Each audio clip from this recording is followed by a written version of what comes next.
বাহুড়ার দ্বিতীয় দিন অর্থাৎ শুক্লপক্ষের ত্রয়োদশীর দিন সন্ধ্যাবেলায় সিংহদুয়ারের সামনে অধিষ্ঠিত ভগবান বলরাম, সুভদ্রা ও জগন্নাথ দেবকে সোনার অলঙ্কার সহকারে সাজানো হয় ও পূজা অর্পণ করা হয়।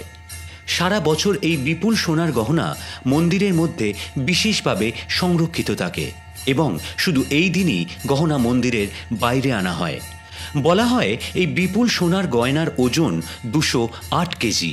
প্রতি ভগবানের গলার হারের ওজন 120 তোলা। জগন্নাথ দেবকে 818 তোলা ও বলরামকে 710 তোলা সোনার হাত পা পরানো হয়।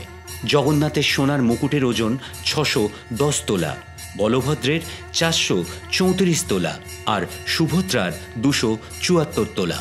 এছাড়াও 3 ভগবানকে সোনার ময়ূরচন্দ্রিকা, কুন্দল, বাহুরেখা, কাঁটা, ময়ূর, চম্পা ইত্যাদি নামে সোনার অলঙ্কার পরানো হয়। 3 ভগবানের গলায় পরানো 3টি হারের নাম পদ্ম, সেবতী ও অগস্তি। এছাড়াও শ্রীচিত্র প্রতি ভগবানকে আলাদা আলাদা করে প্রদান করা হয়। এই শ্রীচিত্রকে বলা হয় ভগবানের তৃতীয় নয়ন। বলা হয় 1232 সাল থেকে এই সোনাবেশ প্রথার প্রচলন চলছে। এই সমগ্র রীতি রথের উপরেই মানা হয়। ক্যাফে হুল্লোড়ের নিবেদন শ্রী জগন্নাথ দেবের রথযাত্রা।